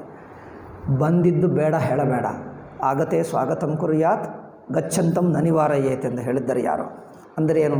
ನಡೆದಿದ್ದು ನಡೆಯುತ್ತದೆ, ಆಗಿದ್ದು ಆಗುತ್ತದೆ, ಹೋಗಿದ್ದು ಹೋಗ್ತದೆ. ಯಾರೇನಾದರೂ ಮಾಡ್ತಾರ? ಪ್ರಪಂಚದಲ್ಲಿ ಏನೋ ಘಟನೆಗಳು ನಡೆಯುತ್ತಲೇ ಇರ್ತವೆ. ಎಲ್ಲ ನಿಲ್ಲಿಸೋಕ್ಕಾಗ್ತದ? ಒಬ್ಬನು ಕೆಟ್ಟವನು, ಒಬ್ಬನು ಸಜ್ಜನ, ಒಬ್ಬನಿಗೆ ಸುಖ, ಒಬ್ಬನಿಗೆ ದುಃಖ, ಒಬ್ಬನು ಹುಟ್ಟಿದ, ಒಬ್ಬನು ಬೆಳೆಯುತ್ತಾನೆ, ಒಬ್ಬನಿಗೆ ಉದ್ಯೋಗ ಸಿಕ್ಕಿತು, ಒಬ್ಬನಿಗೆ ಮದುವೆ ಆಯಿತು, ಒಬ್ಬನಿಗೆ ಮಕ್ಕಳು ಹುಟ್ಟಿದ್ದಾರೆ, ಇನ್ನೊಬ್ಬರು ಪ್ರಾಣನೇ ಹೋಯಿತು, ಒಬ್ಬನಿಗೆ ಆಕ್ಸಿಡೆಂಟ್ ಆಯಿತು, ಒಬ್ಬನು ಬದುಕಿಲ್ಲ, ಒಬ್ಬನು ಇನ್ನೋದೆ. ಇದೆಲ್ಲ ಯಾರು ನಿಲ್ಲಿಸೋಕ್ಕಾಗ್ತದೆ? ಪ್ರಪಂಚ ಹೀಗೆ ಇರ್ತದೆ. ಹಿಂದೆ ಹೀಗೆ ಇತ್ತು, ಈಗ ಇರ್ತದೆ, ಮುಂದಿಂದು ಹೀಗೆ ಇರ್ತದೆ. ಒಬ್ಬನಿಗದಿ ಒಬ್ಬನಿಗೆ ಯಾವುದೇನು ಮಾಡೋಕ್ಕೆ ಆಗಲ್ಲ. ಯಾವುದು ಕುರಿತು ನೀವು ವರಿ ಆಗಬೇಕು? ನೀವು ಸುದ್ದಿಪತ್ರ ನೋಡು, ಡೈಲಿ ಯಾರೊಬ್ಬರು ಸಾಯ್ತಾರೆ, ಯಾರೊಬ್ಬರು ಅರೆಸ್ಟ್ ಆಗ್ತಾರೆ, ಯಾರೊಬ್ಬರು ಆಗ್ತಾರೆ. ಇದಕ್ಕೆ ಯಾರು ಬೇಜಾರು ಮಾಡ್ಕೊಳ್ತಾ ಇರಬೇಕು? ಪ್ರತಿ ದಿವಸ ಯಾವುದೇ ಒಂದು ಆಗ್ತಾನೆ ಇರ್ತದೆ. ಅಯ್ಯ, ಇದು ಪ್ರತಿ ದಿವಸ ಸುದ್ದಿಯಪ್ಪ. ಇವತ್ತು ಸುದ್ದಿ ಏನು ಅಂದರೆ ನಿನ್ನೆ ಸುದ್ದಿ, ಇವತ್ತು ಸುದ್ದಿ. ನೀವು ಸುದ್ದಿಪತ್ರ ಓದದೆ ಹೇಳಬಹುದು ಏನಿರುತ್ತದೆ. ಯಾರೊಬ್ಬರು ಹೇಳಿದ್ದಾರೆ, ಏನಿದೆ ಸುದ್ದಿಪತ್ರ? ನಾನು ಸುದ್ದಿಪತ್ರ ಓದದೆ ಸುದ್ದಿಗಳೆಲ್ಲ ಹೇಳಿಬಿಡ್ತೀನಿ. ಅಯ್ಯೋ, ಅದು ಹೇಗೆ ದಿವ್ಯ ದೃಷ್ಟಿ ಇದೆಯಾ? ನಿಮಗೂ ಇದೆ ದಿವ್ಯ ದೃಷ್ಟಿ, ನನಗೆ ಅಲ್ಲ, ನಿಮಗೂ ಇದೆ. ಏನದು? ಒಂದು ಒಳ್ಳೆಯ ವಾರ್ತೆ, ಒಂದು ಒಳ್ಳೆಯ ಸುದ್ದಿ, ಇನ್ನೊಂದು ಕೆಟ್ಟ ಸುದ್ದಿ ಅಷ್ಟೇ. ಒಬ್ಬನು ಸತ್ತು ಹೋದ, ಒಬ್ಬನು ಬದುಕಿದ, ಒಬ್ಬನು ಮದುವೆ ಮಾಡಿಕೊಂಡ, ಒಬ್ಬನು ಡೈವರ್ಸ್ ಮಾಡಿದ, ಒಬ್ಬನು ಇನ್ನೊಂದು ಆಯಿತು, ಎಲ್ಲ ಒಬ್ಬನಿಗೆ ಆಕ್ಸಿಡೆಂಟ್ ಆಯಿತು, ಒಬ್ಬನು ಆಸ್ಪತ್ರೆಯಲ್ಲಿ ಸೇರಿಕೊಂಡ, ಒಬ್ಬನು ಆಸ್ಪತ್ರೆಯಲ್ಲಿ ಬಿಡಿಸ್ಕೊಂಡ, ಅಲ್ಲವೇ? ಒಂದು ಕಡೆ ಚುನಾವಣೆ ಆಗ್ತಾಯಿದೆ, ಒಬ್ಬನು ಗೆದ್ದ, ಒಬ್ಬನು ಸೋತ ಹೋದ, ಅಷ್ಟೇ. ಇನ್ನೇನು ಸುದ್ದಿ ಹೇಳು? ಇದೇ ಸುದ್ದಿ. ಈ ಸುದ್ದಿ ಎಲ್ಲರಿಗೂ ಗೊತ್ತು. ನಮಗೆ ಬೇಕಾ ಈ ಸುದ್ದಿಗಳು? ಗೊತ್ತಿಲ್ಲವಾ ನಮಗೆ? ಇದೇ ಸುದ್ದಿ ಅಲ್ಲ. ಒಬ್ಬನು ಗೆಲ್ಲುವುದು ಸೋಲುವುದು ಇರುತ್ತದೆ, ಆ ವ್ಯಕ್ತಿ ಬದಲಾಯಿಸ್ತಾನೆ, ಒಬ್ಬನು ಗೆಲ್ಲುತ್ತಾನೆ, ಒಬ್ಬನು ಸೋಲುತ್ತಾನೆ, ಇದೇ ಸುದ್ದಿ ಅಲ್ಲವೇ? ಬರೀ ಹೊಸದೇನು ಸುದ್ದಿ? ಹಾಗೆ ನಾಮರೂಪವೆಲ್ಲ ಸುಮ್ಮನೆ, ಅನಿಸಿಕೆ ಏನಿಲ್ಲಪ್ಪ, ನಾಟಕ ಅಷ್ಟೆ. ಆದ್ದರಿಂದ ವ್ಯಾವಹಾರಿಕ ದೃಷ್ಟಿಯ ಏನೂ ಆಗುತ್ತಿದ್ದಂತೆ ಪಾರಮಾರ್ಥಿಕ ದೃಷ್ಟಿಗೆ ಎಲ್ಲವೂ ಒಂದೇ, ಏನು ವ್ಯತ್ಯಾಸ ಇಲ್ಲ. ಆದ್ದರಿಂದ the 3 states, the beginningless of ಸಂಸಾರ, ಗ್ರಡೇಷನ್ ಇನ್ ಮೋಕ್ಷ. ಮೋಕ್ಷದಲ್ಲಿಯೂ ಕೆಲವರು ವ್ಯತ್ಯಾಸ ಇಟ್ಕೊಂಡರು. ಏನು? ವೈಕುಂಠ ಮೋಕ್ಷ, ಬ್ರಹ್ಮಲೋಕ ಅಥವಾ ವೈಕುಂಠದಲ್ಲಿಯೂ ಮೇಲೆ, ಅಲ್ಲಿಯೂ ವೈಕುಂಠ ಒಂದೇ ಬಗೆ ಇರಲ್ಲ, ಗೊತ್ತಾ? ಮನೆಯಲ್ಲಿ ಸ್ವಲ್ಪ ಹೆಚ್ಚು ಮೇಲಿನ ಫ್ಲೋರ್, ಕೆಳಗಿನ ಫ್ಲೋರ್ ಅಲ್ಲಿಯೂ ಇರುತ್ತದೆ. ಸ್ವಲ್ಪ ಹೆಚ್ಚಿನ ಸುಖ, ಕಮ್ಮಿ ಸುಖ, ವೈಕುಂಠದಲ್ಲಿ ವ್ಯತ್ಯಾಸ ಇರುತ್ತದೆ, ಗೊತ್ತಾ? ಇದು ವ್ಯಾವಹಾರಿಕ ದೃಷ್ಟ್ಯ ಇರುತ್ತದೆ, ಸ್ವರೂಪ ದೃಷ್ಟ್ಯ ಎಲ್ಲವೂ ಒಂದೇ. ಹಾಗೆ the distinction of higher and lower Brahman, ಪರಬ್ರಹ್ಮ ಅಪರಬ್ರಹ್ಮ ಅಂದರೆ ಏನು? ಹೈಯರ್ ಬ್ರಹ್ಮ, ಲೋವರ್ ಬ್ರಹ್ಮ ವ್ಯಾವಹಾರಿಕ ದೃಷ್ಟ್ಯ ಹೇಳ್ತೀವಿ, ಸ್ವರೂಪ ದೃಷ್ಟ್ಯ ಎಲ್ಲ ಬ್ರಹ್ಮ ಒಂದೇ, ಜೀವನೂ ಅದೇ, ಎಲ್ಲ ಏನು ವ್ಯತ್ಯಾಸನೇ ಇಲ್ಲ, ಎಲ್ಲವೂ ಅದೇ. ಹಾಗೆ ವ್ಯಾವಹಾರಿಕ ದೃಷ್ಟಿ ಅಂದರೆ ಹೇಳಿದ ಮಾತುಗಳನ್ನು ವ್ಯಾವಹಾರಿಕ ದೃಷ್ಟ್ಯಾರ್ಥ. ಈ ಮಾತು ಯಾವ ದೃಷ್ಟ್ಯ ಹೇಳ್ತಾ ಇದ್ದಾರೆ? ವ್ಯವಹಾರ ದೃಷ್ಟ್ಯ ಹೇಳ್ತಾ ಇದ್ದಾರಾ, ಪಾರಮಾರ್ಥಿಕ ದೃಷ್ಟ್ಯ? ನೋಡಿಕೊಂಡರೆ ಅರ್ಥವಾಗ್ತದೆ. ಓಹೋ, ಇದನ್ನು ವ್ಯಾವಹಾರಿಕ ದೃಷ್ಟ್ಯ ಹೇಳಿದರೆ ಅರ್ಥವಾಯಿತು, ಇದು ಪಾರಮಾರ್ಥಿಕ ದೃಷ್ಟ್ಯ ಹೊಂದುತ್ತದೆ. ಇಲ್ಲದಿದ್ದರೆ ನಾನು ಪುನರ್ಜನ್ಮ ಎಂದು ಒಂದು ಕಡೆ ಯಾರೋ ಹೇಳಿದ್ದಾರೆ ನೋಡಿ, ವಿಚಿತ್ರವಾಗ್ತದೆ. ಹೈದರಾಬಾದ್ನಲ್ಲಿ ಯಾರೋ ಕರೆದರು, ಅಲ್ಲಿ ಹೋಗಿ ಸ್ವಲ್ಪ ಹೊತ್ತು ಕೂತ್ಕೊಂಡೆ. ಅಲ್ಲಿ ಸುತ್ತಮುತ್ತಲಿರುವ ಮನೆಯಲ್ಲಿರುವ ಜನರು, ಹೆಂಗಸರು ಎಲ್ಲರೂ ಬಂದು ಕೂತಿದ್ದಾರೆ. ಒಬ್ಬರು ಪ್ರಶ್ನೆ ಹೇಳಿದ್ದಾರೆ, ಪುನರ್ಜನ್ಮ ಇದೆಯಾ ಎಂದು. ಹೌದು, ಇದೆ ಎಂದು ಹೇಳಿದೆ. ಏಕೆ? ನಾವು ಈಗಿನ ಪರಿಸ್ಥಿತಿ ನಮಗೆ ಹಿಂದಿನಕ್ಕೆ ಅನುಗುಣವಾಗಿದೆ, ಎಲ್ಲರೂ ಒಂದೇ ಬಗೆ ಇದ್ದೀವಾ? ಇಲ್ಲ. ಅಂದರೆ ಈ ಬಗೆ ವ್ಯತ್ಯಾಸ ಏಕೆ? ಹಿಂದಿನ ಕರ್ಮಕ್ಕೆ ಅನುಗುಣವಾಗಿ ನೀವೊಂದು ಬಗೆ, ನಾನೊಂದು ಬಗೆ, ಅವರಿಗೆ ಉದ್ಯೋಗಗಳು, ಮನೆಗಳು, ನಿಮ್ಮ ಶರೀರ ಭೇದಗಳು ಇದ್ದೇ ಇವೆ. ಇದೇ ತರಹ ನಾವು ಒಂದೇ ಬಗೆ ಕೆಲಸ ಮಾಡ್ತಾಯಿದ್ದೀವಿ, ಎಲ್ಲರೂ ಒಂದೇ ಕರ್ಮ ಮಾಡ್ತಾರಾ? ಬಗೆ ಮಾಡ್ತಾನೇ ಇದ್ದೀವಿ ಕರ್ಮಗಳು. ಈ ಕರ್ಮಕ್ಕೆ ಅನುಗುಣವಾಗಿ ಮುಂದಿನ ಸ್ಥಿತಿ ಆಗುತ್ತದೆ, ಅದನ್ನೇ ಪುನರ್ಜನ್ಮ ಹೇಳಿದ್ದೀವಿ ಎಂದು ಈ ಕೊನೆಯ ವಾಕ್ಯ ಮುಗಿಯುವ ಹೊತ್ತಿಗೆ ಇನ್ನೊಬ್ಬ ಹೆಂಗಸರು ಬಂದರು. ಅವ್ರು ಬಂದು ಹೇಳ್ತಾನೆ, ಪುನರ್ಜನ್ಮನೇ ಇಲ್ಲ ಎಂದು ಹೇಳ್ತಾರಲ್ಲ ಗುರುಗಳು, ನೀವು ಪುನರ್ಜನ್ಮ ಮತ್ತೆ ಯಾಕೆ ಹೇಳ್ತಾ ಇದ್ದೀರಿ? ಅಯ್ಯೋ ರಾಮ, ನಾನು ಹೇಳಿದೆ ನೀವು ಪುನರ್ಜನ್ಮ ಇಲ್ಲ ಎಂದು ಬಾಯಿನಿಂದ ಹೇಳ್ಕೊಂಡ್ರೆ ಆಗುತ್ತದೆ? ಪುನರ್ಜನ್ಮ ಇಲ್ಲ ಎಂದು ಹೇಳಿದರೆ ಆಗುತ್ತದೆ? ಏಕೆ? ನಿಮಗೆ ಆಸಕ್ತಿ, ಮೋಹ, ರಾಗ, ದ್ವೇಷ ಇರುವವರೆಗೂ ಕರ್ಮ ಮಾಡ್ತೀರಿ, ಕರ್ಮಕ್ಕೆ ಫಲ ಬರುತ್ತದೆ, ಇನ್ನೊಂದು ಜನ್ಮ ಬಂದೇ ಬರುತ್ತದೆ. ಅವರೇನು ಹೇಳ್ತಾರೆ, ಪುನರ್ಜನ್ಮ ಇಲ್ಲ ಎಂದು ಹೇಳಿದರಲ್ಲ ಗುರುಗಳು, ಪುನರ್ಜನ್ಮ ಬೇಡವೇ ಬೇಡ, ಪುನರ್ಜನ್ಮ ಮಾತಾಡಲೇಬಾರದು. ನೀವು ಮಾತಾಡೋದು ನಿಲ್ಲಿಸಿಬಿಟ್ರೆ ಪುನರ್ಜನ್ಮ ನನಗೆ ಇಲ್ಲ, ನಾನು ಈಗಲೇ ಮುಕ್ತ ಅಂದ್ಕೊಂಡ್ರೆ ಪುನರ್ಜನ್ಮ ನಿಂತು ಬಿಡ್ತದೆ. ಸಾಧನ ಮಾಡ್ತಾ ಇದ್ದರೆ ಈಗಿನಕ್ಕಿಂತ ಸ್ವಲ್ಪ ಉತ್ತಮ ಜನ್ಮ ಬರುತ್ತದೆ, ಅದನ್ನು ಸದುಪಯೋಗ ಮಾಡಿಕೊಂಡ್ರೆ ಇನ್ನೂ ಉತ್ತಮ ಜನ್ಮ, ಅಥವಾ ಇನ್ನೂ ಆಧ್ಯಾತ್ಮಿಕ ಸಾಧಕರಾಗಿ ಮುಂದೆ ಹೋಗಿ ಕೊನೆಗೆ ಯಾವ ಅವಸ್ಥೆ ಇಲ್ಲ ಎಂದು ಆವಾಗ ಗೊತ್ತಾಗ್ತದೆ. ಅಂದರೆ ನನಗೆ ಜನ್ಮನೇ ಇಲ್ಲ ಎಂದು ತಿಳಿಯುವ ಹೊತ್ತಿಗೆ ಆ ಸಾಧನದಲ್ಲೇ 1-2 ಜನ್ಮಗಳು ಕಳೆದು ಬಿಡ್ತವೆ. 1, 2, 3 ನಿಮ್ಮ ಸಂಸ್ಕಾರಕ್ಕೆ ಅನುಗುಣವಾಗಿ 2-3 ಜನ್ಮಗಳು ಅದರಲ್ಲಿ ಕಲಿಯುತ್ತವೆ. ಆವಾಗ ನಿಮಗೆ ಪೂರ್ಣವಾಗುತ್ತದೆ. ಇಲ್ಲ ಎಂಬುದು ಸ್ವರೂಪ ದೃಷ್ಟಿ. ಬಟ್ ವ್ಯಾವಹಾರಿಕದಲ್ಲಿ ಇದೇ ಅಲ್ಲವೇ? ಅಲ್ಲ. ಅವರೇನು ಹೇಳ್ತಾರೆ, ವ್ಯಾವಹಾರಿಕದಲ್ಲಿಯೂ ಇಲ್ಲ ಎಂದು ಹೇಳಬೇಕು, ಯಾರಿಗೂ ಪುನರ್ಜನ್ಮವಿಲ್ಲ, ಪುನರ್ಜನ್ಮನೇ ಮಾತಾಡಬಾರ್ದು. ಹೀಗಿದ್ದರೆ ಸುಮ್ಮನೆ ನೀವು ಬಾಯಿದಿಂದ ಹೇಳಿಕೊಂಡರೆ ಪುನರ್ಜನ್ಮ ಇಲ್ಲದೆ ಆಗುತ್ತದಾ ಅಂದರೆ ಅವರೇನು ಹೇಳ್ತಾರೆ ಗೊತ್ತಾ, ಆ ಹೆಂಗಸರು? ಅಂದರೆ ಈಗಲೇ ಪುನರ್ಜನ್ಮ ಇಲ್ಲ ಎಂದು ಅಂದ್ಕೊಳ್ತಾ ಇರಬೇಕಂತೆ, ಅಂದ್ಕೊಳ್ತಾ ಇದ್ದರೆ ಕೆಲವು ದಿವಸಕ್ಕೆ ಪುನರ್ಜನ್ಮ ಇಲ್ಲದೆ ಆಗಿಬಿಡ್ತದಂತೆ. ಆಹಾ, ಇದು ನೋಡಿ, ಶಾಸ್ತ್ರವು ಹೇಳತಕ್ಕ ವಿಷಯಗಳನ್ನು ಲೌಕಿಕ ದೃಷ್ಟಿಯಿಂದಲೇ ಊಹಿಸ್ಕೊಂಡು ಉತ್ತರ ಕೊಡ್ತಾರೆ. ನೀವು ಸುಮ್ಮನೆ ಊಹಿಸ್ಕೊಂಡ್ರೆ ಆಗುತ್ತದಪ್ಪ. ನನಗೆ ರೋಗ ಇದೆ, ಏನೋ ಶುಗರ್ ಬಂದಿದೆ ಹೇಳಬೇಡ, ಇಲ್ಲ ಅನ್ಕೋ, ನನಗೆ ಶುಗರ್ ಇಲ್ಲ ಎಂದು ಒಂದು ದಿವಸ ಹೇಳ್ಕೊಂಡೆ, ನಾಳೆ ಹೇಳ್ಕೊ, ಇನ್ನು ವಾರ ದಿವಸ ಹೇಳ್ಕೊ, 10ನೇ ದಿವಸಕ್ಕೆ ಶುಗರ್ ಇಲ್ಲದೆ ಆಗುತ್ತದೆ ಅಲ್ಲವೇ? ಕಾಲಿಗೆ ಇನ್ನೇ ಫ್ರ್ಯಾಕ್ಚರ್ ಆಯಿತು, ನಾನು ಆಸ್ಪತ್ರೆಯಲ್ಲಿ ನನಗೇನು ಕಾಲು ಸರಿಯಾಗಿದೆ ಅಂದ್ಕೊಂಡ್ರೆ 10 ದಿವಸಕ್ಕೆ ನೋಡ್ಕೊಂಡು ಬಿಡ್ತೀನಿ. ಇದಕ್ಕೆ ಆಪ್ರೇಷನ್ ಏನು ಮಾಡಬೇಕಾಗಿಲ್ಲ. ಅದು ನೋಡಿ, ಬುದ್ಧಿ ನೋಡಿ. ಅಂದರೆ ಈಗ ಮಾತಾಡ್ತಾರೆ ಪ್ರವಚನಕಾರರು ಜನರಿಗೆ ಆಕರ್ಷಣೆ ಮಾಡೋದಕ್ಕೆ ಏನೇನೋ ಮಾತಾಡ್ತಾರೆ. ಯಾರಿಗೂ ಪುನರ್ಜನ್ಮ ಇಲ್ಲ, ಎಲ್ಲರೂ ಬ್ರಹ್ಮಸ್ವರೂಪವೇ, ನಿಮಗೆ ಏನು ಮಾಡಬೇಕಾಗಿಲ್ಲ, ಹೀಗೆ ಹೇಳಿಬಿಟ್ರಪ್ಪ. ದೊಡ್ಡ ಗುರುಗಳು ನೋಡಿ ಎಷ್ಟು ಚೆನ್ನಾಗಿ ಹೇಳ್ತಾ ಇದ್ದಾರೆ, ಯಾವುದು ಮಾಡಬೇಕಾಗಿಲ್ಲ. ಇಂಥ ಗುರುಗಳಿಗೆ ಆಕರ್ಷಣೆ ಹೆಚ್ಚಾಗ್ತದೆ. ನೀವೆಲ್ಲಿ ಏನು ಸಿಕ್ಕಿತಪ್ಪ ಅಂದರೆ ಮಾತಾಡಲ್ಲ. ನಿಮಗೆ ಜನ್ಮ ಹೋಯ್ತಾ, ದುಃಖ ಎಲ್ಲ ಹೋಯ್ತಾ ನಿಮಗೆ, ಮಾತಾಡಲ್ಲ. ನಿಮ್ಮ ಆ ಗುರುಗಳ ನಿಮಗೆ ಮಾತು ನಿಮಗೆ ಏಕೆ ಆಕರ್ಷಣೀಯವಾಯಿತು? ಒಬ್ಬ ಗುರುಗಳಿದ್ದ ಆಂಧ್ರದಲ್ಲಿ, ಮೊದಲು ಹೈದರಾಬಾದಿನಲ್ಲಿದ್ದ, ಅಲ್ಲಿಂದ ನಂತರ ಅವರು ವಿಜಯವಾಡಕ್ಕೆ ಹೋದ. ಅವ್ರು ಏನು ಹೇಳುತ್ತಿದ್ದ ತೆಲುಗಿನಲ್ಲಿ, ವೇದಾಂತ ಕೇಳುವವರಿಗೆ ಬೈಯುತ್ತಿದ್ದ. ಏನಪ್ಪ, ನನ್ನ ಪ್ರವಚನ ಕೇಳುವಕ್ಕೆ ಬಂದು, ವೇದಾಂತ ಕೇಳುವಕ್ಕೆ ಬಂದು, ನಿನಗೆ ಮತ್ತೆ ಹೋಗಿ ನೀವು ಮಂದಿರಕ್ಕೆ ಹೋಗ್ತೀಯಾ, ನೀವು ಪೂಜೆ ಮಾಡಿದ್ಯಾ, ನಿನಗೆ ಎಷ್ಟು ಧೈರ್ಯ, ನೀವು ದುಷ್ಟ ರಾಕ್ಷಸ ಪಾಪಿಷ್ಟ, ನೀವು ವೇದಾಂತ ಕೇಳಿ ಪೂಜೆ ಮಾಡ್ತೀಯಾ ನೀನು? ಇಷ್ಟೇ ಹೇಳ್ತಾನೆ, ಬೈಯುತ್ತಾನೆ, ಜಲ್ಲ ಹೆದರ್ಕೊಳ್ತಾನೆ. ನಾವು ವೇದಾಂತ ಕೇಳ್ತೀವಿ, ನಾವು ಪೂಜೆ ಮಾಡಬಾರ್ದು, ನಮ್ಮ ಗುರುಗಳು ಹೇಳಿದ್ದಾರೆ ನಾವು ಮಾಡಬಾರ್ದು. ಆ ಮಂದಿರ ಕಂಡು ಬಂದರೆ ಪಕ್ಕದಿಂದ ಹೋಗಬಾರ್ದು. ಏನಪ್ಪ ಹೀಗೆ ಮಾಡಿದರೆ ನೀವು ಬ್ರಹ್ಮಜ್ಞಾನಿ ಆಗಿಬಿಡ್ತೀಯ ನೋಡಿ. ಈಗ ಹೀಗೆ ಹೇಳುವರಿದ್ದಾರೆ. ಅವರಿಗೆ ಎಷ್ಟು ಪಾಪ್ಯುಲರ್ ಅಂದರೆ, is considered as a best ವೇದಾಂತಿನ ಅಂದರೆ, ಈಸ್ ನೋ ಮೋರ್ ನೌ, ಈಗ ಬದುಕಿಲ್ಲ, ಈಗಲೂ ಅವ್ರ ಕುರಿತು ಹೇಳ್ತಾರೆ ಬೆಸ್ಟ್ ವೇದಾಂತಿ. ಹುಚ್ಚು ಜನರನ್ನು ಇರುತ್ತಾರೆ ಪ್ರಪಂಚದಲ್ಲಿ. ನೆಹರುವನ್ನು ಬೆಸ್ಟ್ ಪ್ರೈಮ್ ಮಿನಿಸ್ಟರ್ ಎಂದು ಹೇಳಿದ್ದಾರಲ್ಲ, ಈ ವೇದಾಂತಿಯನ್ನು ಬೆಸ್ಟ್ ವೇದಾಂತಿ ಎಂದು ಹೇಳಿಬಿಟ್ಟರು. ಅಂದರೆ ವ್ಯಾವಹಾರಿಕ ದೃಷ್ಟಿ, ಪಾರಮಾರ್ಥ. ಇನ್ನೊಬ್ಬರು ಹೇಳ್ತಾರೆ, ಯಾರೊಬ್ಬರಿದ್ದಾರಂತೆ, ಅವ್ರ ಗುರುಗಳು, ಅವರ ಹೆಂಗಸರೇ, ಅವ್ರ ಶಿಷ್ಯರನ್ನು ನಾಳೆ ಎಲ್ಲರೂ 8 ಗಂಟೆಗೆ ಬರಬೇಕು ಎಂದು ಹೇಳಿದ್ದಾರೆ. ಎಲ್ಲರೂ ಶಿಷ್ಯರು ಬಂದರು. ಒಬ್ಬ ಶಿಷ್ಯರು ಲೇಟಾಗಿ ಬಂದರಂತೆ, ಸ್ವಲ್ಪ 8:15 ಬಂದ. ಗುರುಗಳು ಹೇಳಿದ್ದಾರೆ, ಏಕೆ ಎಷ್ಟು ತಡೆ ಆಯಿತು, ಏಕೆ? ಆ ಶಿಷ್ಯರು ಹೇಳಿದ್ದಾರೆ, ನಮ್ಮ ಮನೆಯಲ್ಲಿ ಪೂಜೆ ಇದೆ, ದೇವಿ ಲಲಿತಾ ಪೂಜೆ ಇದೆ, ಅದೆಲ್ಲ ಮಾಡಿಕೊಂಡು ಬರುವಕ್ಕೆ ತಡೆ ಆಯಿತು, ಬಸ್ಸು ಸಿಗಲಿಲ್ಲ, ಅದೆಲ್ಲ ಹೇಳಿದರು. ಅವ್ರಿಗೆ ಹೇಳಿದರು, ಏನು ನನ್ನ ಶಿಷ್ಯಳಾಗಿ ವೇದಾಂತ ಕೇಳಿ ನೀವು ಇನ್ನೂ ಪೂಜೆದಲ್ಲೇ ಇದ್ದೀಯಾ ಎಂದು ಹೇಳಿದ್ರಂತೆ. ಅಯ್ಯೋ ಪಾಪ, ಬೇಜಾರು ಮಾಡಿಕೊಂಡ್ರು. ಅವ್ರು ಬಂದು ನನಗೆ ಕೇಳ್ತಾರೆ, ಗುರುಗಳೇ ನಾನು ಏನಾದ್ರು ತಪ್ಪು ಮಾಡಿದ್ದೀನ, ನಮ್ಮ ಗುರುಗಳು ಹೀಗೆ ಬೈದರು. ಗುರುಗಳು ಬೈದರೆ ಆ ಗುರುಗಳನ್ನೇ ಕೇಳಬೇಕು, ನನ್ನನ್ನು ಕೇಳಿದ್ರೆ ಏಕೆ? ನಿಮ್ಮ ಗುರುಗಳು ಬೈಯುತ್ತಾರೆ, ಉತ್ತರ ನಾನು ಹೇಳಬೇಕಾ? ಆ ಗುರುಗಳನ್ನೇ ಕೇಳು. ನೀನು ಇನ್ನೂ ಪೂಜೆದಲ್ಲೇ ಇದ್ದೀಯಾ ಎಂದು ಹೇಳಿದ್ರಂತೆ. ಅಯ್ಯೋ, ಪೂಜೆ ಮಾಡಿದ್ರೆ ನಾನು ತಪ್ಪ? ಪೂಜೆ ಬಿಟ್ಟರೆ ತಕ್ಷಣ ಬ್ರಹ್ಮಜ್ಞಾನಿ ಆಗಿಬಿಡ್ತೀಯಾ? ನೋಡಿ ಆ ಬುದ್ಧಿ ನೋಡಿ. ಈ ಮೂರ್ಖರೇ, ಇಂಥ ಮೂರ್ಖ ಗುರುಗಳೇ ಇದ್ದಾರೆ, ಬೇಕಾದಷ್ಟಿದ್ದಾರೆ. ಎಲ್ಲರವರೇ, ಹೆಚ್ಚು ಜನರವರೇ. ಆದ್ದರಿಂದ ಈ ಪುನರ್ಜನ್ಮ ಅಂದರೇನು? ಸಂಸಾರ ಇದೋ ಇಲ್ಲವೋ? ನಿಮ್ಮ ವೃತ್ತಿ ಸಂಸಾರ. ನಾನು ಹೀಗಿದ್ದೇನೆ, ಸುಖಕ್ಕೆ ದುಃಖಕ್ಕೆ ಒಳಗಾಗುತ್ತಿದ್ದೇನೆ ಅನಿಸುತ್ತದೆ. ಈ ಅನಿಸಿಕೆಯೇ ಹೊರತು ಅರಿವಲ್ಲ. ಈ ಅರಿವು ಅನಿಸಿಕೆಯನ್ನು ಮುಟ್ಟಲ್ಲ, ಈ ಅನಿಸಿಕೆ ಅರಿವನ್ನು ಮುಟ್ಟಲ್ಲ. ಈ ಅನಿಸಿಕೆ ಅರಿವಿನಲ್ಲಿ ಕಲ್ಪಿತ, ಅರಿವನ್ನು ಮುಟ್ಟಲ್ಲ ಅಷ್ಟೇ. ಸ್ವತಂತ್ರ ಆಗಿಬಿಡ್ತದೆ ಅಷ್ಟೇ. ಈ ಅಧ್ಯಾಸ ಸ್ವರೂಪಕ್ಕಿಲ್ಲ ಎಂದು ತಿಳ್ಕೊಂಡ್ರೆ ಮುಗಿಯುತ್ತದೆ ಅಷ್ಟೇ. ಆದ್ದರಿಂದ ವ್ಯಾವಹಾರಿಕ ದೃಷ್ಟಿಯ ಸಂಸಾರ, ಸ್ವರೂಪ ದೃಷ್ಟಿಯ ಮುಕ್ತ. ಅಪರಬ್ರಹ್ಮ ಪರಬ್ರಹ್ಮ ಅಷ್ಟೇ. ಮತ್ತು doctrines with which the Sutra Bhashya is teemed with all are resolved when one reminds oneself with the principle of. ಹೀಗೆ ವ್ಯಾವಹಾರಿಕ ಪಾರಮಾರ್ಥಿಕ ದೃಷ್ಟಿಯ 2 ದೃಷ್ಟಿಗಳಿವೆ ಎಂದು ಇಟ್ಟುಕೊಂಡು ಈ ದೃಷ್ಟಿಯ ಮಾತಾಡಿದ್ದರೆ ಏನಾಗುತ್ತದೆ? ಇದು ವೇದಾಂತ ಹೇಳಿದ್ದ ವಿಷಯಗಳೆಲ್ಲ ಅರ್ಥವಾಗ್ತವೆ ಅಷ್ಟೇ. ಈ 16ನೇ ಪಾಯಿಂಟ್ ಇವತ್ತು ಮುಗಿಯಿತು. 17ನೇದು ಆತ್ಮೈಕತ್ವ ವಿದ್ಯೆ ನಾಳೆ ಹೇಳೋಣ. ಇನ್ನೊಂದು ಹೇಳಲ್ಲ,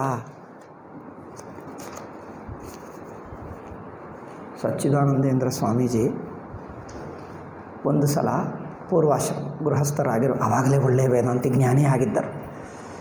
ಒಂದು ಸನ್ಯಾಸಿಯನ್ನು ಭೇಟಿ ಮಾಡುವುದಕ್ಕೆ ಹೋದರು ಮೈಸೂರಿನಲ್ಲಿ. ಅವರ ಜೊತೆಗೆ ಮಾತಾಡ್ತಾ ಇರುವಾಗ ಅವರೇನೋ ವಿಷಯ ಬಂತು. ಇದು ಹೇಗೆ ಅರ್ಥ ಮಾಡಿಕೊಳ್ಳುವುದು? ಪರಸ್ಪರ ವಿರುದ್ಧ ಹೇಳ್ತಾ ಇದ್ದೀರಲ್ಲ ಅಂದರೆ ಅವರೇನು ಹೇಳಿದ್ದಾರೆ, ಸ್ವಾಮೀಜಿ ಉತ್ತರ ಏನು ಹೇಳಿದಂದರೆ, ವ್ಯಾವಹಾರಿಕ ದೃಷ್ಟಿ ಪಾರಮಾರ್ಥಿಕ ದೃಷ್ಟಿ ಭೇದ ಇರುತ್ತದೆ. ವ್ಯಾವಹಾರಿಕ ದೃಷ್ಟಿಯ ಇದು ಹೊಂದುತ್ತದೆ, ಸ್ವರೂಪ ದೃಷ್ಟಿಯ ಇಲ್ಲ. ಆ ಸ್ವಾಮೀಜಿಗೆ ಏನು ಹೇಳ್ತಾರೆ, ಹೌದಾ ಹಾಗಿರುತ್ತದೆಯಾ? ವ್ಯವಹಾರಿಕ ಬೇರೆ ಪಾರಮಾರ್ಥಿಕ ಬೇರೆನಾ? ಇದೇನು ವ್ಯವಹಾರ ಪಾರಮಾರ್ಥಿಕ ಎಲ್ಲ ಒಂದೇ? ಸ್ವಾಮೀಜಿ ಏನು ಮಾಡಿದರಂತೆ, ಇವನು ಸನ್ಯಾಸಿ ಆಗಿದ್ದನೇ ಹೊರತು ಇವನಿಗೆ ವೇದಾಂತವೇ ಅರ್ಥವಾಗಲಿಲ್ಲ, ಇವನ ಜೊತೆಗೆ ಸುಮ್ಮನೆ ಜಗಳ ಮಾಡೋದೇಕೆ? ಸ್ವಾಮೀಜಿ ಮಾತು ಬದಲಾಯಿಸಿ, ನಿಮ್ಮ ಆಶ್ರಮದಲ್ಲಿ ಚೆನ್ನಾಗಿದೆಯಾ, ಅದು ಚೆನ್ನಾಗಿದೆಯಾ, ಊಟ ಚೆನ್ನಾಗಿದೆಯಾ ಎಂದು ಕೇಳಿ ಬಂದುಬಿಟ್ರಂತೆ. ಪಕ್ಕಕ್ಕೆ ಕುಲಕರ್ಣಿ ಇದ್ದರು. ಅವ್ರು ನೋಡಿ ಆ ಪ್ರಶ್ನೆ ಮಾಡಿದ್ದಾಗ ಅವರು ಹೀಗೆ ಹೇಳಿದ್ದಾರೆ, ಅವ್ರು ಏನು ಹೇಳ್ತಾರೆ, ವ್ಯಾವಹಾರಿಕ ಅದ್ವೈತ ಅಂದರೆ ವ್ಯವಹಾರದಲ್ಲಿ ಅದ್ವೈತ ಎಲ್ಲರೂ ಒಂದೇ ಹೇಳಬೇಕು, ಆವಾಗಲೇ ಅದ್ವೈತ. ವಿವೇಕಾನಂದ ಇದೇ ಹೇಳ್ತಾರೆ, ರಾಮಕೃಷ್ಣ ಮಠ ಸನ್ಯಾಸಿಗಳೆಲ್ಲ ಹೀಗೆ ಮಾತಾಡ್ತಾರೆ. ಏನೆಂದು? ಅದ್ವೈತ ಅಂದರೆ ಏನು? ಎಲ್ಲರೂ ಒಂದೇ ಎಂದು ಹೇಳಬೇಕು, ಯಾರು ಕಂಡು ಬಂದರೂ ಊಟ ಮಾಡಬೇಕು, ಯಾರು ಕಂಡು ಬಂದರೂ ಮುಟ್ಟಬೇಕು, ಎಲ್ಲರನ್ನು ಅಪ್ಪಿಕೊಳ್ಳಬೇಕು, ಆವಾಗಲೇ ಅದ್ವೈತ. ಅವ್ರು ಬೇರೆ ಎಂದು ನೋಡಿದರೆ ಅದ್ವೈತ ಹೋಯಿತು. ಹಾಗಾದರೆ ಬೇಕಾದಷ್ಟು ಅದ್ವೈತಿಗಳಿದ್ದಾರೆ ಅಲ್ಲವೇ? ನಮ್ಮ ಕಾಲದಲ್ಲಿ ಟ್ರೈನ್ನಲ್ಲಿ, ಬಸ್ಸಿನಲ್ಲಿ ಎಲ್ಲರ ಅದ್ವೈತಿಗಳೇ ಅಲ್ಲ. ಟ್ರಾಫಿಕ್ ಜಾಮ್ ಆಗಿಬಿಟ್ಟರೆ ರೋಡ್ಡೇ ಅದ್ವೈತ ರೋಡ್ ಆಗಿಬಿಡ್ತದೆ ಅಲ್ಲ. ವಿವೇಕಾನಂದರ ಅದ್ವೈತ ರೋಡ್ ಅಲ್ಲ. ಟ್ರಾಫಿಕ್ ಜಾಮ್ ಆಗಿಬಿಟ್ರೆ ಅದ್ವೈತ ರೋಡೇ. ಪಕ್ಕದಲ್ಲಿ ಒಂದು ಚೂರು ಜಾಗ ಇಲ್ಲ. ಆಸ್ಪತ್ರೆಯಲ್ಲಿ ಪೇಷಂಟ್ಗಳೆಲ್ಲ ತುಂಬಿಬಿಟ್ರೆ ಅದೊಂದು ಅದ್ವೈತಾನೆ. ಇದು ಏನು ಅದ್ವೈತಪ್ಪ? ಅಂದರೆ ವ್ಯವಹಾರದಲ್ಲೇ ಅದ್ವೈತ ಇರಬೇಕಂತೆ. ನೀವು ಪಾರಮಾರ್ಥಿಕ ಚೈತನ್ಯ ಸ್ವರೂಪದಲ್ಲಿ ಅದ್ವೈತ ಇದೆ, ವ್ಯವಹಾರದಲ್ಲಿ ದೇಹ ಭೇದ ಇದೆಲ್ಲ ಇದೆ ಅಂದರೆ ನಿಮ್ಗೆ ಅದ್ವೈತ ಅರ್ಥವೇ ಆಗಲಿಲ್ಲ, ಏನದ ಮಾಡ್ತಾರೆ. ನಮ್ಮ ವಿವೇಕಾನಂದ ಹೇಳಿದ್ದಾರೆ, ಪ್ರಾಕ್ಟಿಕಲ್ ಅದ್ವೈತ, ಎಲ್ಲರೂ ಒಂದೇ ಎಂದು ಹೇಳಬೇಕಂತೆ, ಆವಾಗನೇ ಅದ್ವೈತ. ಅಷ್ಟುವರೆಗೂ ನಿಮಗೆ ಅದ್ವೈತ ಅರ್ಥವೇ ಆಗಲಿಲ್ಲ, ಹೀಗೆ ಮಾತಾಡ್ತಾರೆ. ಇದೊಂದು ಹುಚ್ಚು ಅದ್ವೈತ ವಿವೇಕಾನಂದ ಪ್ರಚಾರ ಮಾಡಿದ. ರಾಮಕೃಷ್ಣ ಮಿಷನ್ ಸನ್ಯಾಸಿಗಳೆಲ್ಲ ಹೀಗೆ ಮಾತಾಡ್ತಾರೆ. ಆಯಿತಾ? ಇವತ್ತು ಸ್ವಲ್ಪ ಜೋರಾಗಿ ಹೇಳಿಬಿಟ್ಟೆ, ಸಾಕು. ಮಿಕ್ಕದು ನಾಳೆ ಹೇಳೋಣ. 16 ಪಾಯಿಂಟ್ಸ್ ಆಯಿತು. 17th ಪಾಯಿಂಟ್ ನಾಳೆ ಹೇಳೋಣ. ಓಂ ಶಾಂತಿ ಶಾಂತಿ ಶಾಂತಿ. ಹರಿ ಓಂ ಶ್ರೀ ಗುರುಭ್ಯೋ ನಮಃ. ಹರಿ ಓಂ.